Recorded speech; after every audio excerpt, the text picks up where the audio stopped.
Legend of War here, and today we've got a 7-year disaster battle playing as Clan Pestilence going up against Hexawaddle, where we've got a bit of an unfortunate situation here that we've got good units in a really bad scenario. So we've got a army full of Skaven Slayers, which was clearly used to bait the enemy army. It's been caught in force march. And then he's got a pretty good weapons team army here, which I think it was in ambush stance, but the ambush failed. And it launched the attack on the army that was behind it. So what's going to happen here is that our weapons team army is going to show up at the back here. And this is a fairly small map. If we set up over here, they'll just immediately turn around.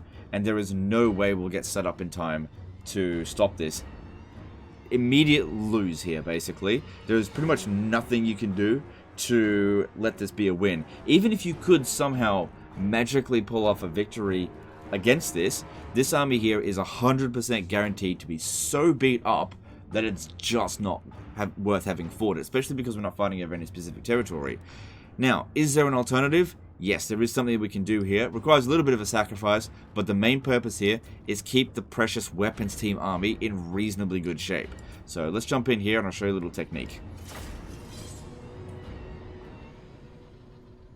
Because yeah, this army here is like completely replaceable. It doesn't matter whatsoever, but the fact that it got caught in force march prevents the other reinforcements from withdrawing. So you don't even have time to get in, have a little shoot, and then get out. Right? But there is something that we can do.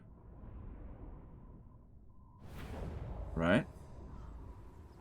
If we start deployment, start battle, and then before the battle even begins, immediately concede defeat, what ends up happening is that essentially the battle is auto-adjudicated, but without this one here having shown up. So we actually did a fair bit of damage to them.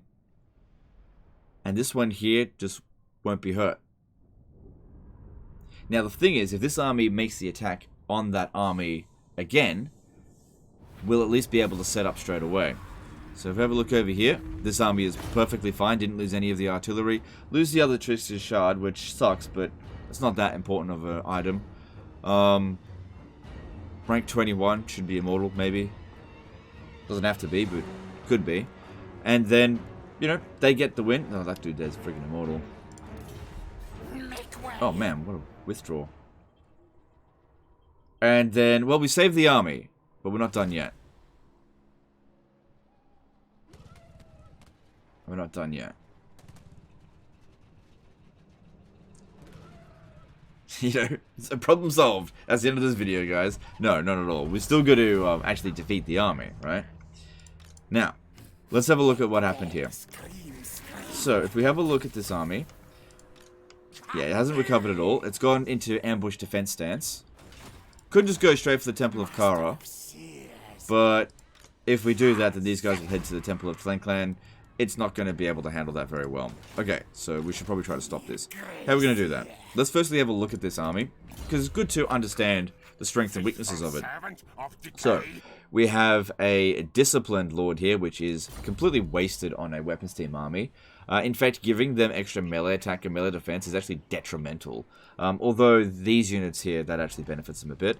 What's this one? Disciplined? Ugh. Not as Knowledgeable. That's a good trait. Doesn't help the army at all, but it's a good trait. And disciplined. Okay, that sucks. And you made it immortal as well.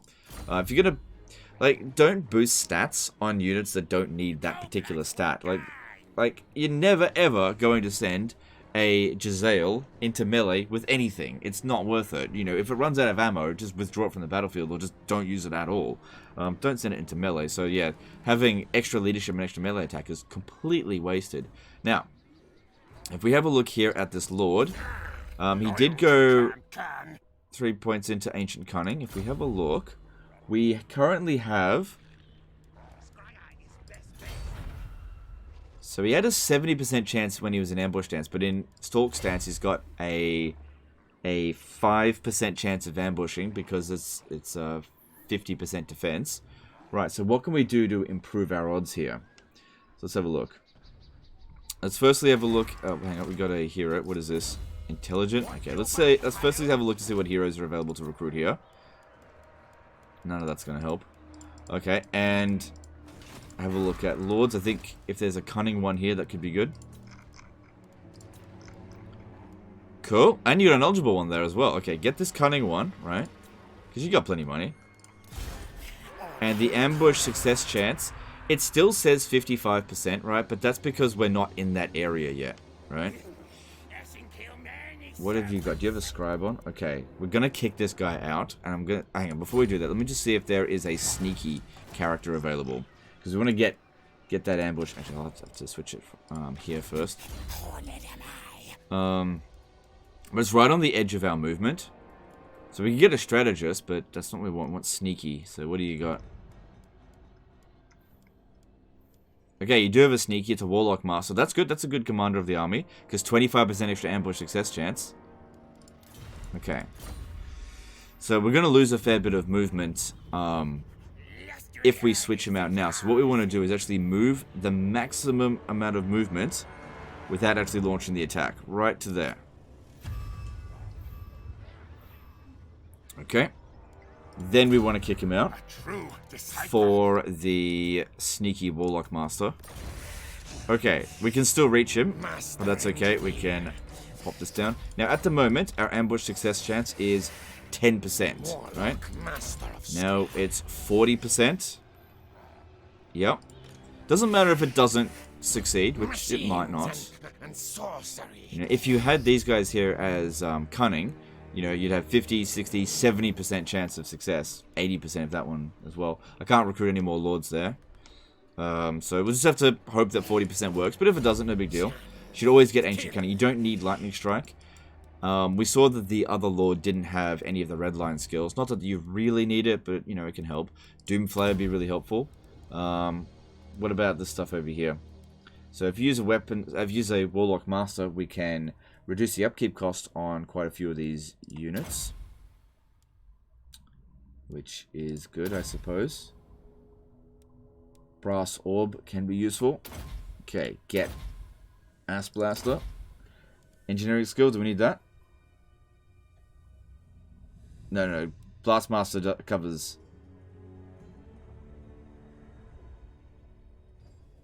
And that just covers the Skaven weapons team. Engineering skill is for for Plague Claw catapults, ammunition. Okay, because that'll help with the auto resolve power. I saw there was some flying units, so you're gonna want Howling Warp Gale. Do you get extra speed through here? No. Okay, then don't worry about that too much. Grab. Let's see. What's going to be the most useful? Musk of Fear. That can be good because as the casting, we're reducing their melee attack. Okay, Musk of Fear, and then because I'm going to be using this dude, and then last little point. What are we going to put it into? They do have a fair few missile units, so we'll go with Sneaky. Okay. Alright, and then we launch the attack. Okay, we didn't ambush. There was 40% chance of that happening. You know, made a gamble. It didn't work. We still have to fight the battle, though. Okay, so let's see how we go. Because now these units here, they're actually going to fire faster than they were before because we put units in the put points in the red line skill. All right, and let's see what we can do. So yeah, okay, let's jump in. Still valiant defeat, though. Now another thing is that we can use this guy here because he's pretty quick. To run around the back of the army and annoy the hell out of them so that we spread their army out all over the place. I reckon with these sort of armies you can go either or with Plague Graciers or Warlock Masters, it's fine. Oh damn, I should have taken them off their mount. Oh well. It's too late now. Okay, so what we want to do here with these, we want to keep them in sort of a squarish formation.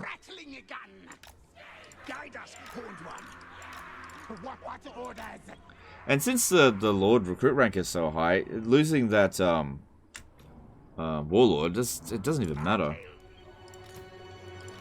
Not at all.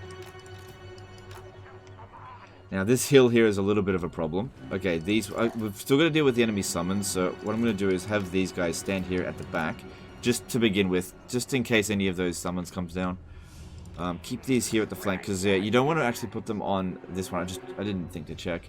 Because because weapons teams inflict massive friendly fire on the Plague Furnace.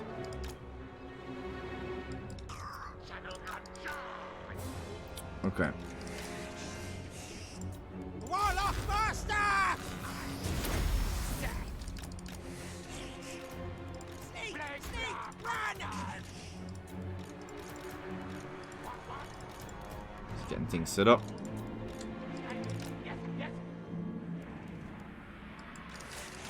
Okay, at 72 speed, we will be outrun by feral carnosaurs, so we've got to be careful about that. Moving! Quick, quick, go! But it's not the end of the world if this guy, Warlock, leaves the battlefield. move, tail! If we can get some of these carnosaurs Fast! to be distracted, that'd be really good. Okay, pop a menace below behind the enemy army. Okay, saw something come down. Yep, go sort that out.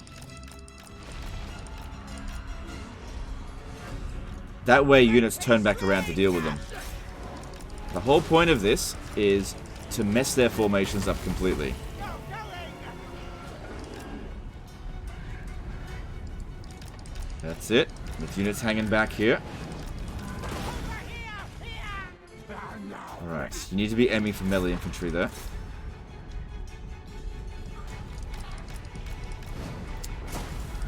Quick, go! A bit of damage. Okay, we need to start bringing these guys up and using their summons. That's it. Come at me, bro. Just keep moving. Just get them away from here. That's it. Okay, now with these summons, they can't possibly hold the line against them. But we send them close enough that they get their attention and then just keep running the other way. Don't even bother making attack orders, just run. Okay, another menace below behind them. Look how many are chasing after the general here. That's it. Look how fucking distracted they are.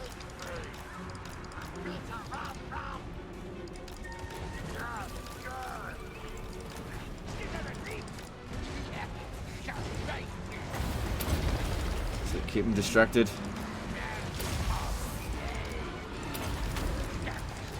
Focus on that freaking carnosaur there, please.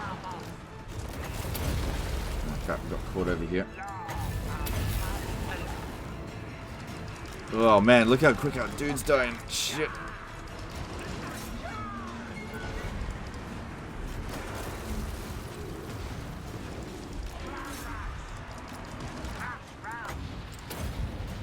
Okay, you turn around. Deal with that. You need to be shooting at over this way. Don't shoot at other guys. Yeah, he's still alive. He's still okay. How are you doing? I guess easy come, easy go with you. Yeah, unfortunately the Ripperdactyls are faster than him. If he ends up dead, so be it. But looks like he'll get away. Yeah, the AI tends to give up on the chase. Okay, we got fucking shit coming in over here. Alright, these guys here need to move up. So the enemy, our lord, where did he go? Did he leave the battlefield? Yeah, there he is. He's over there. Okay, he's about to leave. Lowering our leadership a little bit is not that big of a deal.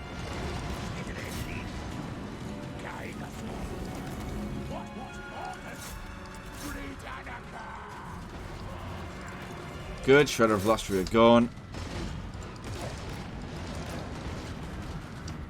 Yeah, our wizards are in a little bit of trouble, but we just inflicted the army losses. Okay, so I think that's pretty minimal damage, everything considered, by, you know, such a big difference by actually being able to set up. Now, we would have taken a lot less if we could have ambushed them, but, you know, you got to build up that ambush success chance. And also, they were an ambush defense chance. If they weren't in that astromancy stance, we were pretty much guaranteed to ambush them. You know, the alternative was, what, 50% chance. So, I don't know if we'll get him. We're not going to have enough movement to catch up to them, but this army is not going to be able to attack you again next turn. Like, they took an absolute beating. And none of our characters died. They took a beating, but none of them actually died. And your other lord, you can just bring him back if you really want to. If you don't want this guy commanding your army, which I highly recommend putting a sneaky character as your commanding army playing as Skaven. Such a big deal. Yeah, we're not going to get him. It wasn't really a good opportunity, I think, to use Warp Bomb, since the primary objective here was to take out the dinosaurs, not the infantry. Ooh, close call with this dude. But, you know, easy come, easy go.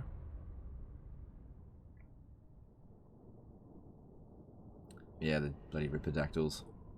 But yeah, look at all these dinosaurs that are dead. That'll take them a while to recover. And we can fully recover units that have taken casualties. Man, only 5 units got away. Guy's probably immortal. And you get the Warpstone Scroll, which that was way better than the other Trickster Shard. That's actually a pretty good spell.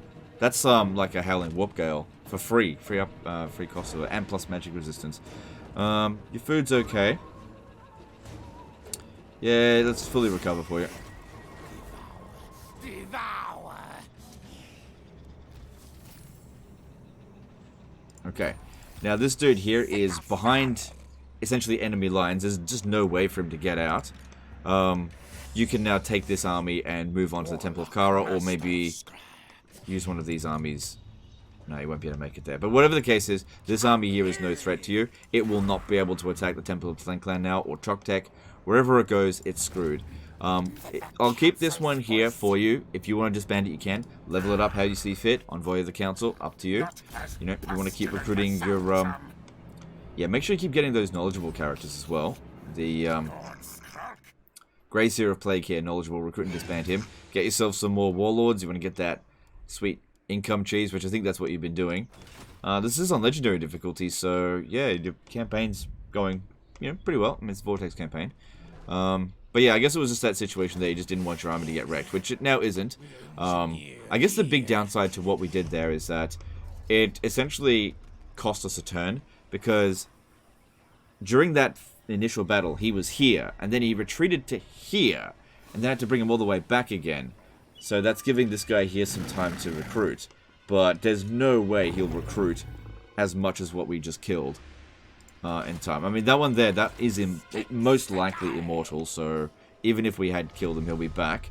Maybe it's best that we didn't kill him, just leave him hang around here with a nothing army, while this one here goes out and does something. Because, yeah, wherever it attacks, it just won't win.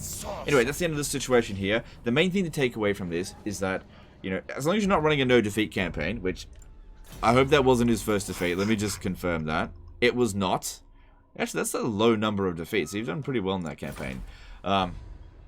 Don't be afraid to concede defeat, take an L sometimes, rather than hold your ground and fight an unworthy battle. You've got to keep in mind that if you're not fighting for any particular asset, as in it's not trying to save a city, hide to your city or something, and your army is valuable, don't be afraid to bitch out on it, because it's not worth taking a huge L in exchange for a little L, which is what we did. We took a little L to begin with, and then we delivered a big L to them. Anyway, that's the end of this one here, guys. Hope you enjoyed it. Hope you learned something. Appreciate you, and we'll see you next time, fuckers. Bye.